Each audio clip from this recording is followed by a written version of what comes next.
Hello everyone, अस्सलाम वालेकुम। Welcome back to my channel. कैसे हैं आप सब? उम्मीद है आप सब खैरियत से होंगे। तो आज मैं अपनी डेली रूटीन शेयर करने वाली हूँ कि कैसे मैं अपनी दीन और दुनिया, अपनी skin care with baby manage करती हूँ। सबसे पहले तो मैं अलार्म सेट कर लेती हूँ सुबह में 1 घंटे पहले का नमाज के, ताकि हसन जब मेरे साथ उठें तो मैं उन्हें मैनेज करके सेटल करके फिर नमाज़ पढ़ सकूँ। उसके बाद से मैं घर में कुरान ऑन कर लेती हूँ। कुरान ऑन करना इसलिए ज़रूरी होता है क्योंकि मैं कुरान पढ़ नहीं पा रही हूँ आजकल बैठकर। तो घर में कुरान ऑन रहना, उससे क्या होता है कि घर भी पाक होता है, जितने भी हवादिस होते हैं, जितनी भी बुरी बलाएं होती हैं वो हमारे घरों से दूर हो जाती हैं। उसके बाद देखें, सुबह का मंज़र कुछ इस तरह का था और सुबह काफ़ी ज़्यादा हो चुकी थी।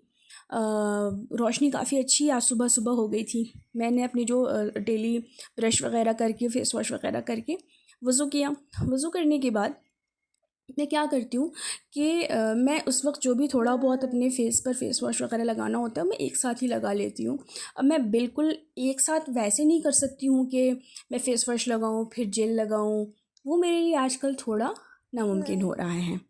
फिर मैंने नमाज़ अदा की। नमाज़ अदा करने के साथ साथ मैंने ना आजकल एक नई चीज़ शुरू की है। नई चीज़ नहीं, मैं पहले भी करती थी हसन के होने के पैदा होने के पहले, लेकिन आजकल क्या हो रहा है ना कि मैं उन चीज़ों को कंटिन्यू नहीं कर पा रही हूँ। तो मैंने सारी ऐप्स अपने मोबाइल में रख ली हैं और मैं नमाज़ अदा करने के बाद जो ताक़ीबात हैं, जो दुआएं हैं, वो मैं पढ़ती हूँ। नमाज ना एक ऐसी अल्लाह की तरफ से हमें नेमत दी गई है जिसको पढ़ने के बाद निहायत सुकून महसूस होता है। ऐसा लगता है कि एक बहुत बड़ी ज़िम्मेदारी पूरी कर दी है और पता नहीं हमारी नमाज़ें कबूल हो रही हैं कि नहीं, ये तो खुदा जानता है, खुदा बेहतर जानता है, बट हम कोशिश करते हैं।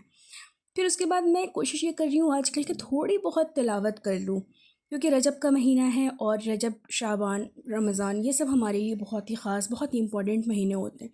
तो कोशिश कर रही हूँ कि थोड़ी बहुत तिलावत कर लूँ, थोड़ी बहुत अल्लाह से क़ुर्बत अपनी बनाऊँ। फिर उसके बाद ना आप देखिए, मैंने आजकल ये ताक़ीबात जो ने बताया ना कि मैं पहले भी करती थी, लेकिन आजकल मैं फिर से मैंने उस चीज़ को शुरू किया है। ताक़ीबात वक़्त नमाज़ ज़ोहर, ये आपको ऐप पर मिल जाएगी। किसी भी इस्लामिक ऐप पर आपको मिल जाएंगी ये सारी चीज़ें। वो इंग्लिश में, उर्दू में, हिंदी में, फ़ारसी में, सारी ज़बानों में अवेलेबल हैं। ठीक है, तो आपको जो भी बेटर लगे आप वो पढ़ सकती हैं, आप उसमें पढ़ सकते हैं। फिर मैं थोड़ा बहुत ना अपना स्किन केयर आजकल कर रही हूँ। स्किन केयर इसलिए ज़रूरी है क्योंकि पोस्टपार्टम जो हमारी स्किन का बुरा हाल होता है, हमारे बालों का बुरा हाल हो जाता है, तो उससे क्या होता है कि हम बहुत ही थके थके से दिखने लगते हैं। तो अगर उसी में वक्त निकाल के थोड़ा बहुत अपना ख्याल रखना बहुत ज़रूरी है, क्योंकि एक हेल्दी माँ एक हेल्दी बच्चे को की परवरिश कर सकती है। ऐसा नहीं है कि मैं दिन भर ये सब चीज़ें करती रहती हूँ, कभी कभी ऐसा होता है कि दिन भर नहीं कर पाती, तो थोड़ा बहुत इन चीज़ों को मैनेज कर रही हूँ, थोड़ा बहुत कोशिश कर रही हूँ कि अपने स्किन केयर करूँ। तो मैं हिमालय का ये जेल यूज़ करती हूँ, इसमें एलोवेरा है। एलोवेरा हमारी स्किन के लिए बहुत अच्छा होता है, तो एलोवेरा जेल मैं अपने बालों के लिए इस्तेमाल कर रही हूँ, आप भी इस्तेमाल कर सकते हैं। देखें देखें, अपना ख़्याल रखना बहुत ज़्यादा ज़रूरी होता है और as a mother, as a wife, as a human being हमें अपने आप को अप टू डेट रखना बहुत ज़रूरी होता है। और एक सेहतमंद माँ ही एक सेहतमंद बच्चे की परवरिश कर सकती है, तरबियत कर सकती है। तो ये छोटी मोटी टिप्स हैं, अगर आप चाहेंगे तो मैं आगे अपना स्किन केयर रूटीन शेयर करूँगी।